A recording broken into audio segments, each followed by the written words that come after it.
I got married on a bright Saturday in June in Charleston, South Carolina, beneath old live oaks that arched over the chapel like guardians. The sunlight broke through in threads, catching on the lace of my dress. My name is Maya Bennett, and for most of my life, I believed weddings were where families came together. I was wrong. 5 minutes before the ceremony, my phone buzzed with a message from my mother, Denise. "Why should we waste our time on your poor and useless husband?" I stared at the words until they blurred. My father, Robert, had always been the voice of reason, but his silence that morning said everything. They weren't coming. The music began. Guests stood. My hands trembled around the bouquet. The pews reserved for my parents stayed empty, two long rows of polished wood that reflected the light like a cruel mirror. My stomach twisted. I had imagined this moment since I was 10 years old, practicing walking down the hallway of our blue house on Willow Street in Cleveland, Ohio, pretending my father was at the other end waiting to take my hand. Instead, I was walking alone. At the altar, Ethan Cole waited in a navy suit that fit him as if it had been sewn from calm itself. His eyes met mine, steady, kind, and unshaken. He wasn't from wealth, and that was what my parents couldn't stand. They measured worth in cars, properties, and the illusion of superiority. Ethan, on the other hand, built his life with his own hands. He ran a small construction business in Boston, worked long hours, and spoke softly, but when he said something, it carried weight. His parents, Margaret and Thomas Cole, sat in the front row, holding hands like two people who had weathered storms together. When I hesitated at the door, trying to swallow my grief, Margaret stood. She crossed the aisle and wrapped her arms around me. "Sweetheart," she whispered, her voice low but fierce, "they'll regret this. But today isn't about them." Tears stung my eyes. "I can't do this," I said. "I can't walk alone." Thomas joined her, his weathered face kind. "You're not alone," he said. "You're family now. Let us be your family." I nodded, barely breathing, and when the music began again, I walked forward.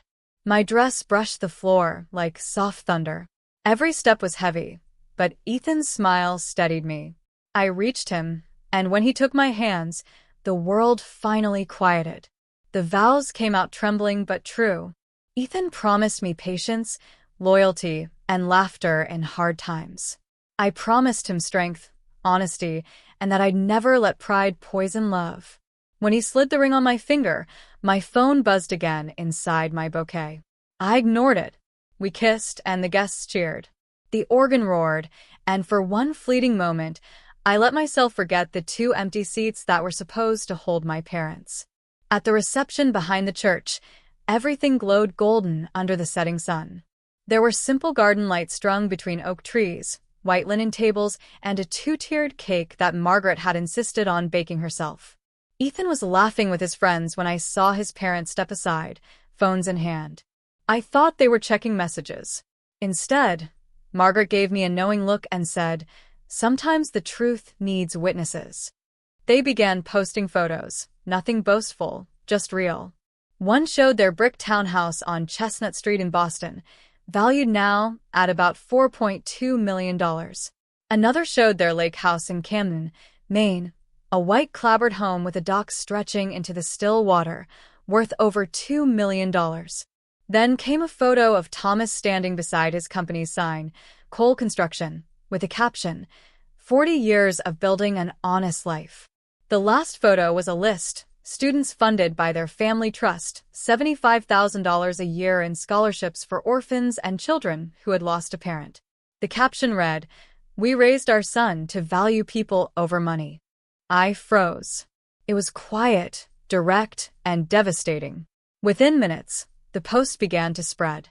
Family friends, old neighbors, and even people from our hometown began commenting, tagging, and sharing. My parents' words from that morning, "poor and useless," sounded hollow now. Thomas slipped his phone back into his jacket. "They judged without looking," he said softly. "Now they can see."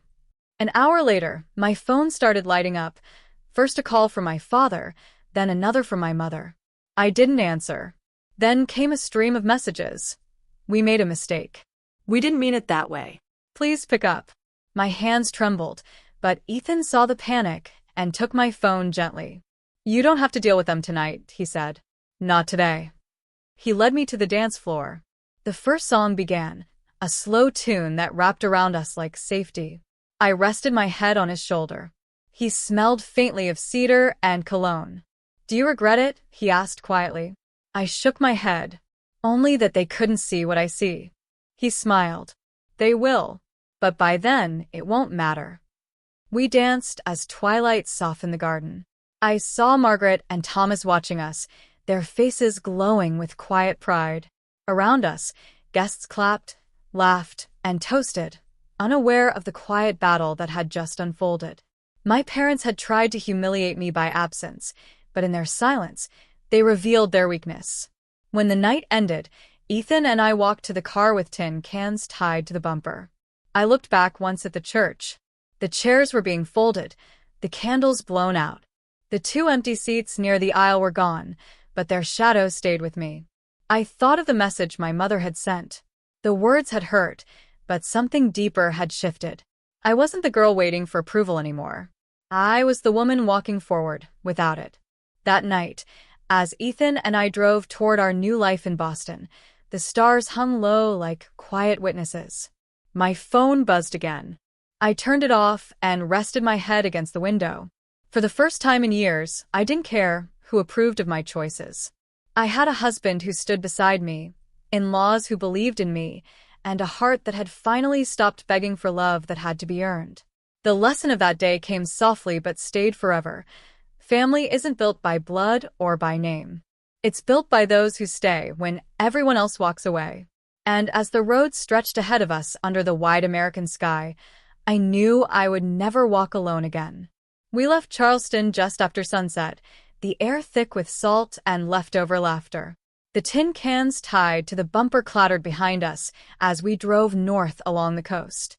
Every few miles, Ethan reached over to squeeze my hand. His silence wasn't empty, it was steady, the kind that says I've got you. By the time the ocean gave way to tree-lined highways, I had finally stopped looking at my phone. Margaret had given us a set of keys tied to a white ribbon before we left the reception. "Your first home," she'd said, her voice warm. "It's not perfect, but neither is life. Make it yours." That house stood on a quiet street in Jamaica Plain, Boston. 2 stories, yellow paint peeling in spots, a wide porch with a swing that squeaked every time the wind moved it. The kind of house that looked like it had seen children grow, lovers fight and forgive, and summers that stretched into memory. Margaret told us she'd bought it years ago as a fixer-upper that Thomas never finished. "Call it a wedding gift," she said, "or a head start." The deed already had both our names on it. When we arrived, it was late. The street lamps threw a soft amber glow across the cracked sidewalk. Inside, the air smelled of wood dust and paint. The floors creaked under our feet. The kitchen was small but had a window that looked out to a maple tree whose leaves brushed the roof. The listing had called it $620,000 as is. I could see why. The walls needed work, the back door jammed, the bathroom tiles had cracks. But somehow I loved it instantly. Ethan dropped our suitcases in the living room. "It's ours," he said with a smile that reached his eyes.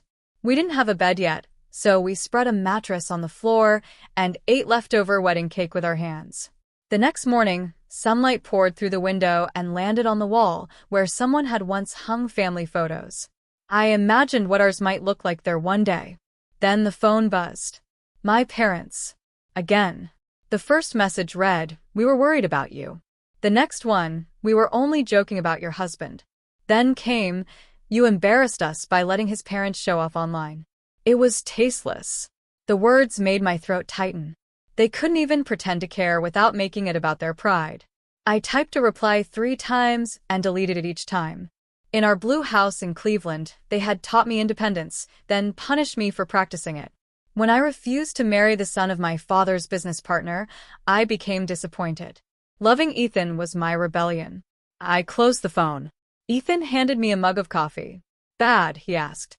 "Same story," I said. Different tone. He nodded. "Then let's write a new one." Later that morning, Thomas showed up with a tool bag and a roll of blueprints tucked under his arm. "You've got good bones here," he said, walking through the kitchen. "If we plan it right, we can rebuild this place without tearing up the heart of it." He unrolled the plans on the counter, a simple layout with new cabinets, soft-closed drawers, a bigger window, and a white tile backsplash. All this about $9,800. "We can finish in 3 weekends." Margaret arrived carrying towels, groceries, and a bag of tools that looked too heavy for her. "You can't live on takeout forever," she said, laughing as she placed vegetables in the fridge. There was no judgment in her help, no agenda, just quiet kindness. For the first time in a long while, I felt safe enough to breathe. By noon, as we were sanding the floors, my phone buzzed again. This time it wasn't a text. My cousin Lily had sent me a video link. "You need to see this," she wrote. I pressed play. It was a recording of my parents, sitting on our old beige couch in Cleveland. The same mirror still hung above the mantel. My mother's eyes were red, her makeup slightly smudged. My father looked stiff, like he was forcing himself to do something unnatural. "We want to apologize," my mother began. "We made a mistake not attending your wedding." My father nodded. "We misjudged Ethan. We spoke out of pride." He hesitated, then lifted an envelope. "We want to come to Boston, see your new home, and give you this, $10,000 to start your life together." The video ended with my mother whispering, "Please, Maya, let us fix this." I stared at the screen. My chest felt both tight and hollow. Ethan put down his sander and knelt beside me. "You don't owe them forgiveness," he said gently. "I know," I whispered, "but they're my parents." He looked at me like he understood something I hadn't said. "Then you decide when, or if, they earn their way back in." We spent the rest of the afternoon working quietly. Every scrape of sandpaper, every nail hammered into the floor felt like reclaiming something. Not revenge, just peace.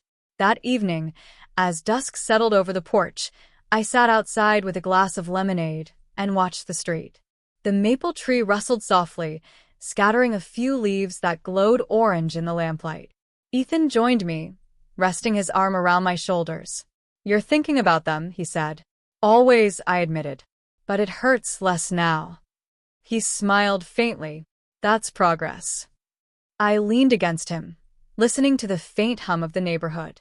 Somewhere, a radio played an old jazz song. For the first time in years, I felt like I was building something that couldn't be taken away. Before bed, I checked my phone again. Dozens of missed calls. More messages. Apologies tangled with excuses. I powered it off and set it face down. Some wounds need silence to heal. As I lay on the mattress, the quiet of the house wrapped around me. The maple outside brushed against the window like a lullaby. My mind wandered back to the blue house in Cleveland, the way my father's voice would fill the rooms, the smell of my mother's perfume, the shelves of my childhood books. I used to believe that love was earned by obedience. Now I knew it wasn't. Ethan reached over and held my hand. "Tomorrow," he said softly, "we start painting the kitchen." "Tomorrow," I echoed. And with that, I closed my eyes, not on the memory of my parents' faces, but on the sound of our new life beginning, one quiet, honest heartbeat at a time. The morning sun slanted through the kitchen window, catching the dust still floating from the sanding we'd done the night before. I was rinsing paintbrushes in the sink when my phone buzzed. The message was short, too short. "We're at South Station. 20 minutes away." My parents had come to Boston. For a second, I couldn't breathe. I looked across the half-finished kitchen where the studs were still bare and the counters were only plywood. Ethan was at the table marking wood panels for trimming. When he saw my face, he set the pencil down. "They're here, aren't they?" I nodded. "They're in a taxi." He walked over and took my hand, calm as ever. "You don't have to see them, Maya. I can tell them to leave." I shook my head. My heart was racing, but something deeper than fear told me I needed this. "No," I said quietly. "I need to hear them say it to my face." We spent the next 10 minutes trying to make the room look like a home instead of a construction site. I wiped down the counter, moved paint cans to the hallway, and put out 2 folding chairs. The house smelled of sawdust and lemon cleaner. When the doorbell rang, the sound cut through me like a blade. I opened the door. My father stood there, his shoulders hunched inside a blazer that looked too tight. My mother wore a scarf tied hurriedly around her neck, her eyes red and puffy, like she'd been crying the whole train ride. They both looked older, smaller somehow. For a long moment, none of us spoke. Then my mother's voice came, soft but trembling. "Can we come in?" I stepped aside. She walked into the kitchen and stopped, staring at the exposed walls. "You're doing this yourselves?" "Yes," I said. "We like it that way." My father glanced around the living room. His voice was low. "This is a good street. Safe. You did well." It was strange hearing him say anything that wasn't an opinion disguised as advice. They sat on the folding chairs while Ethan stood near the counter, quietly respectful. My mother's hands fidgeted with the edge of her scarf before she finally looked up. "Maya," she said, her voice breaking, "I owe you an apology. What I said about Ethan, about your marriage, was wrong.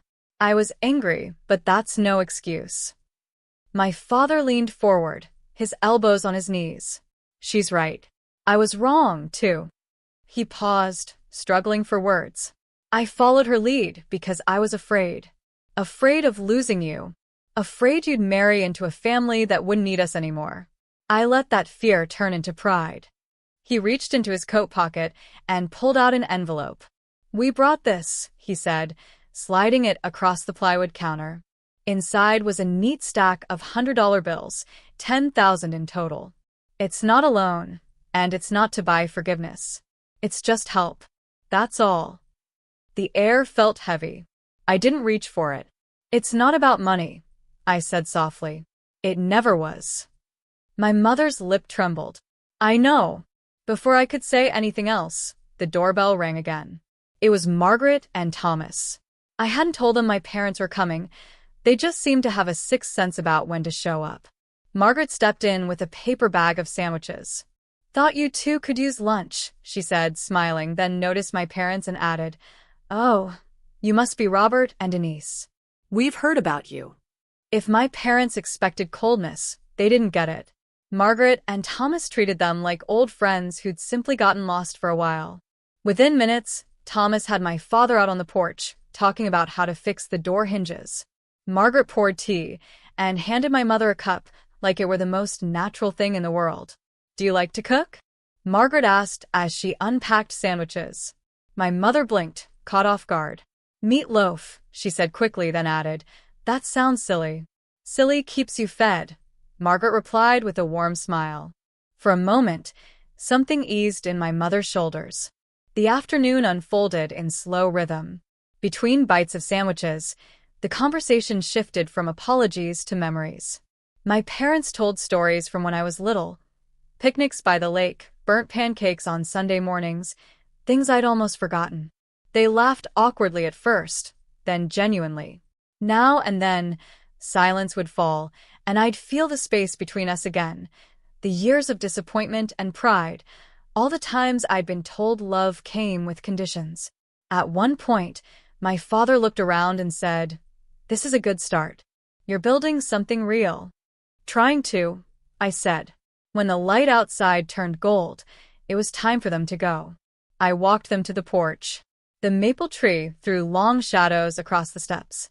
My mother turned to me, tears glinting in her eyes. "Please forgive us," she said, her voice barely above a whisper. My father's eyes were damp. "We'll show up when you need us," he said. "No more judging. No more pride." I stood there for a long moment, my fingers curled around the porch railing. Behind me, I could hear Ethan talking softly with Margaret. The smell of sawdust mixed with tea and the faint scent of the maple leaves. "I hear you," I said finally, "but I'm not ready to forgive you." My mother flinched as though I had struck her. My father nodded slowly. "We'll wait," he said. His voice was quiet, steady, almost relieved. They left the envelope on the counter and walked down the steps together, shoulders close, moving slowly, like the ground might tilt. I watched them disappear down the street until the sound of their taxi faded. That night, Ethan and I sat at the kitchen counter under a single bulb. The envelope still lay there unopened. He tapped it once and said, "What do you want to do with it?" "Use it for what we said we'd build," I answered. So we did. We counted the cash, 50 crisp bills, and deposited it the next morning. We opened a joint account and labeled it house repairs. It wasn't about the money. It was about closing a loop that had stayed open too long. Later that night, I sent my parents a short message. "The money's been deposited. We'll use it for the cabinets and porch. Thank you." No hearts. No emojis. No apologies. Just truth. When I put the phone down, I exhaled for what felt like the first time all day. The house creaked softly around us. Outside, the maple leaves rustled in the wind, and for once, the silence between us didn't feel empty. It felt earned. The weeks after my parents' visit passed like slow rain, soft, steady, and full of quiet reflection. The tension that had filled the air that day didn't vanish overnight. It lingered in corners of my mind like unpainted patches on the kitchen wall. Still, there was progress. Each morning, Ethan brewed coffee while I measured new colors for the walls, and the sound of our laughter began to fill the house that had once echoed with emptiness. But my parents didn't stop trying. The first attempt came as a delivery, flowers in a crystal vase with a note that said, "We're proud of you." A week later, a cake arrived from a bakery in Cleveland. The icing said, "Congratulations, Myra and Ethan," misspelling both our names. Then my father sent me a link to a lawn service and wrote, "I prepaid for 2 visits, $180 total. You shouldn't have to mow your own lawn." I didn't respond to any of it. Margaret saw the deliveries stacked in the hallway one afternoon and chuckled softly. "Looks like you have fans," she said, setting down a grocery bag. Thomas, sanding the porch railing, just shook his head. "Let's hope they turn into steady people instead." By the end of that month, our house began to look like a home. We finished the kitchen for just under $9,500 by finding a scratch and dent range that still looked brand new. The white tile backsplash gleamed, the new sink shone under the afternoon light, and the smell of varnish on the floors mixed with the faint sweetness of fresh paint. It wasn't perfect, but it was ours. Ethan and I decided to take a short trip to the Coles Lake House in Camden, Maine.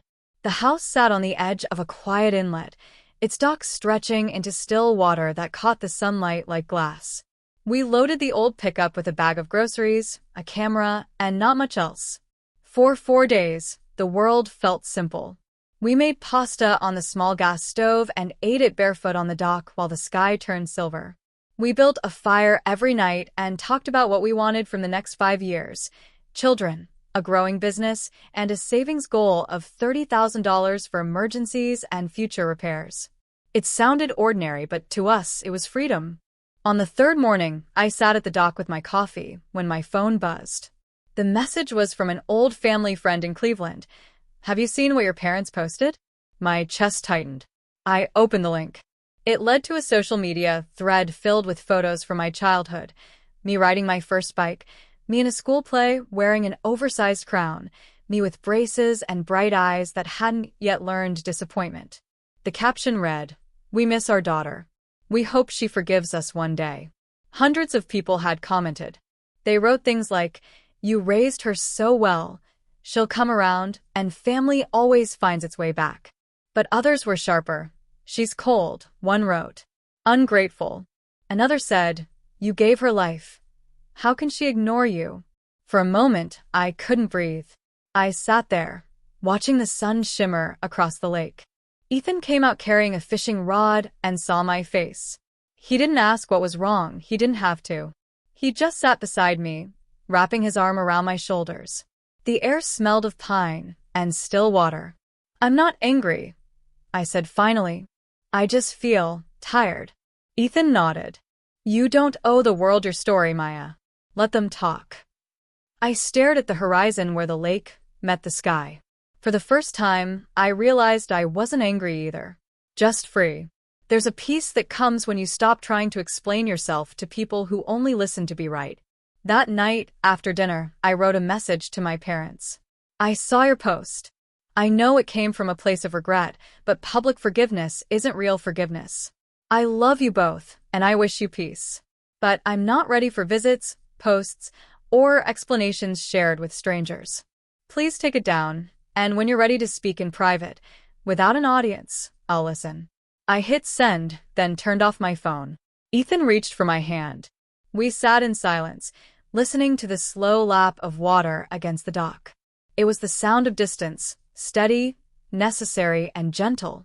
When we returned to Boston, our home felt different. Lived in. Warm. The walls smelled faintly of sage from Margaret's candles, and the porch gleamed from the stain Thomas had insisted on using. We invited them over for dinner the next weekend. Margaret cooked meatloaf, ironically, the dish my mother had claimed as her specialty, and mashed potatoes loaded with butter. Thomas lit 2 candles and made a toast. To honest work, he said, raising his glass, and to the people who build homes with their hearts, not their egos. We ate at the small table Ethan and I had found online for $120. We'd refinished it with our own hands, sanding away scratches until the wood shone. It looked like it had been waiting for us all along. After everyone left, I stepped onto the porch. The night was cool, the street quiet. The maple leaves moved like a tide, brushing against the light. I thought of the blue house in Cleveland, the one with its perfect lawn and its silence that felt like judgment. I thought of the church aisle and the 2 empty chairs. And then I thought of this yellow house, of laughter echoing through open windows, a flower on the counter, and plans taped to the fridge. The weight of it all, the past, the loss, the strange kind of love that still existed between my parents and me, settled softly, not heavy anymore. The next morning, I wrote one last letter. A real one. Paper, ink, and no audience. I thanked my parents for the $10,000 and told them exactly how we'd used it, for cabinets, for the porch, for the heart of the home. I told them I wouldn't be visiting Cleveland for a while. I wished them health, peace, and time to learn what love without control feels like. I sealed the letter in an envelope, added my old house key, and mailed it. As I dropped it into the postbox, I realized something. People think forgiveness is a single act, a moment where you open a door and everything becomes light again. But it's not. It's a door that stays closed until the other side learns how to knock. I didn't forgive them, not yet. Maybe not ever. But I did let go. And in that letting go, standing on the porch of our small yellow house in Boston, with flowers still dusting the counters and Ethan humming softly in the kitchen, I finally felt like I was home.